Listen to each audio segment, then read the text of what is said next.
Friends, this evening I would like to read from Jake and the Hobo, my summer of love,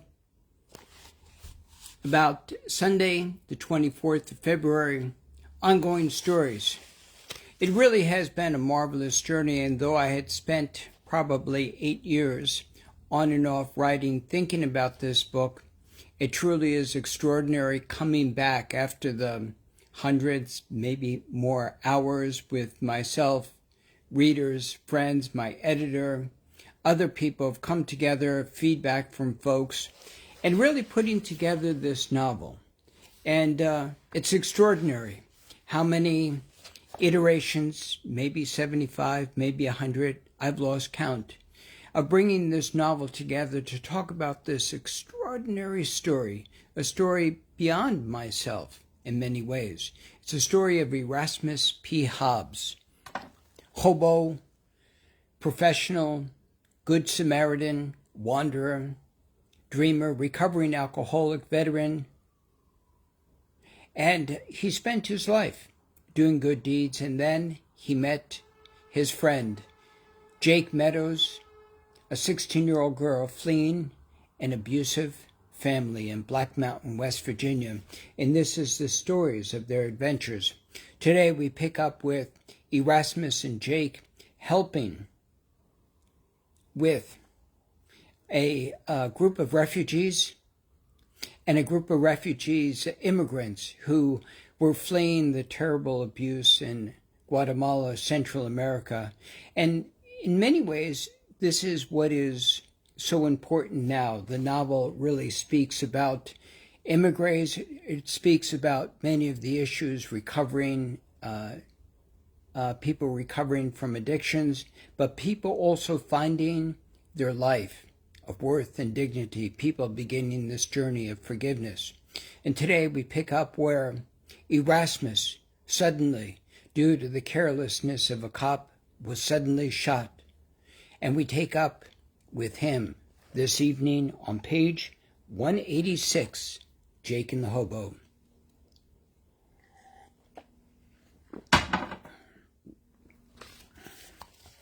The EMT hooked up an IV to Erasmus and put a compression bandage on Erasmus's chest. He said, "I think he'll make it.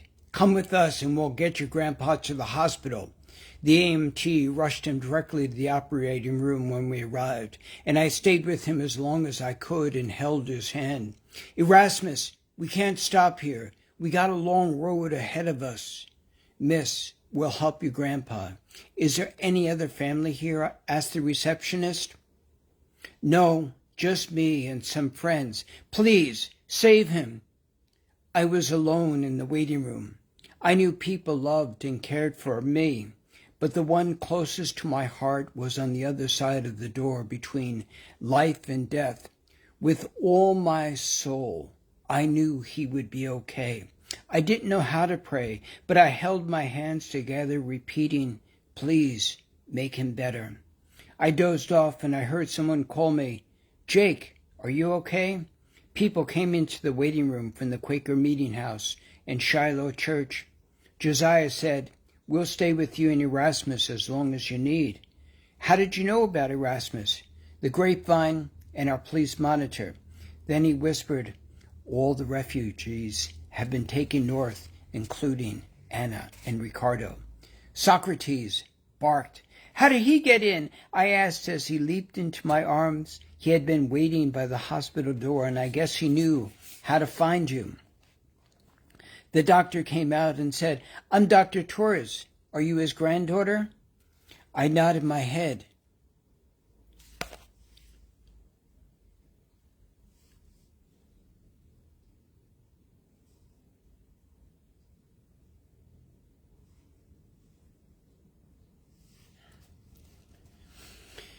"Your grandpa has lost a lot of blood, and the gunshot barely missed his heart. It's a miracle he survived. Everything is sewn up, but it will be touch and go for the next few days. We should transfer him to a medical center, but I'm afraid to move him. I wish I could give you better news. Do you have any other family?" Matt, and Josiah came forward. We're part of the extended family of Erasmus. Whatever you need, let us know. I was exhausted. Can I see Erasmus? I asked. Give us a few minutes. He's still sedated from surgery. I couldn't believe what I saw when they let me into his room. Erasmus, who I often thought of as Superman, an extraordinary person who could climb mountains, swim across the lakes, looked like a pale shadow of himself, jaundiced with his long silver-white hair disheveled. He had an IV and a blood transfusion going and was hooked up to all kinds of machine. I refused to cry and held his hand tightly. Erasmus, I'm here. He breathed deeply, and I thought I felt him squeeze my hand. Maybe it was only my imagination. I carefully brushed his hair, tied it into a braid, and gently massaged his back and leg with the nurse. I said to the nurse, can I sleep in the chair next to him? No, we're going to let your grandpa sleep in the ICU, and someone will always be with him. But we'll call you if anything should change, or if we need you. Look out to the window at the yellow RV with the picture of the lady dancing. That's our home. And if he needs anything, call me. I'll be there. I promise you. If he needs anything, we'll call you. The sergeant who was there when the rookie shot Erasmus came in. Miss, I'm sorry about what happened to your grandpa. I'm Sergeant Pedro Gonzalez. Do you have a driver's license or ID? I shook my head. Here's Erasmus's driver's license. Is that enough? Why did the cops shoot him? Erasmus had his hands up. No one was threatening anybody, and he just wanted to talk. The sergeant said, our officers are doing their best. And this officer was new. I can't say anything until the investigation is complete. He's on desk duty now. Desk duty? He should be fired and arrested. That night I had my reoccurring dream where I was running against the wind and the wind kept blowing me backwards. Then a cowboy in a white hat on a horse came running by and picked me off the ground. I got you, Jake, said the writer. But this time the writer wasn't Erasmus. It was Sojourner. And she said, hold on, Jake, hold on. Over the next 24 hours, people from Shiloh and the Quaker Meeting House came to the hospital. They brought food and prayed and waited for news. I was terrified of losing Erasmus. Matt, this is so damn unfair. Why did the cop do something this stupid? I keep asking myself the same question. Let's see Erasmus one more time tonight. Erasmus, can you hear us? He squeezed my hand, but his eyes were closed. Everyone is here. Everyone is here. Matt, Socrates, the people from the church. Dr. Torres came in and said, Erasmus needs to recover. He had several blood transfusions, and you said he also has prostate cancer and other diseases like Agent Orange. Yes, and hepatitis C, I said. Normally he's strong and healthy, and none of that slowed him down until the rookie cop tripped and shot him. Doctor, he's going to be fine, right? She nodded her head. We think he's through the worst of it, but he needs rest and quiet. The idea of Erasmus dying was terrifying.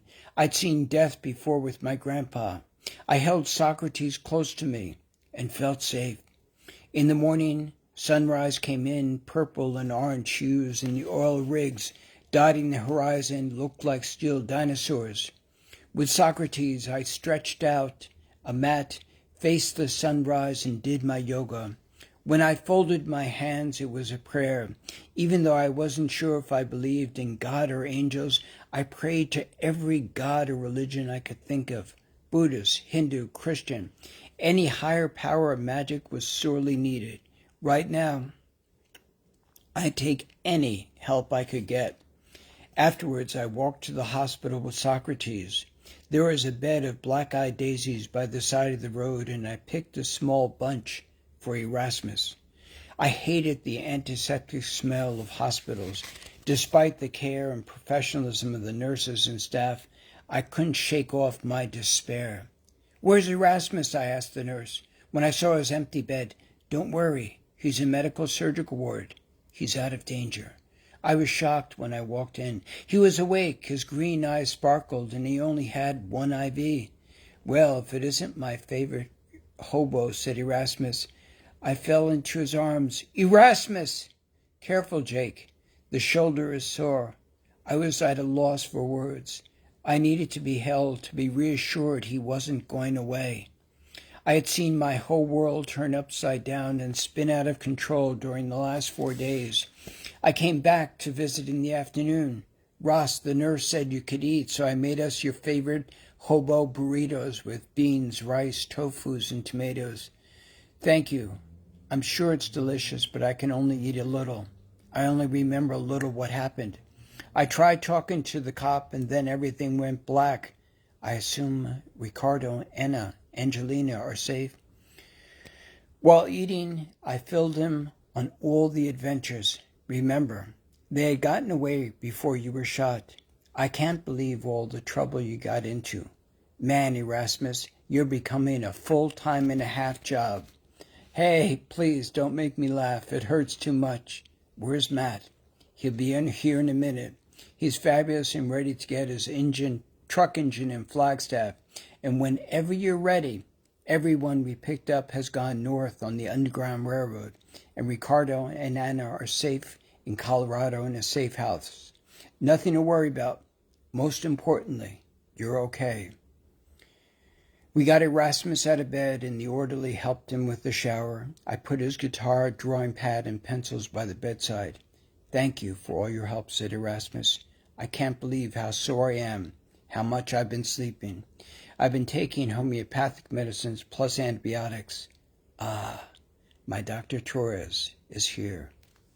Well, this stops here on the bottom of 189 today, and thank you for watching. Ongoing stories of Jake and the Hobo, My Summer of Love. You can type it and get on to see it at Vermont Art Poetry Press. Thank you. Please share this stories of Jake and the Hobo, My Summer of Love. Other stories there on the website, such as Vermont, My Home, Stories of Vermont. So, friends, we look forward to seeing you tomorrow. More stories, more adventures, and thank you for watching.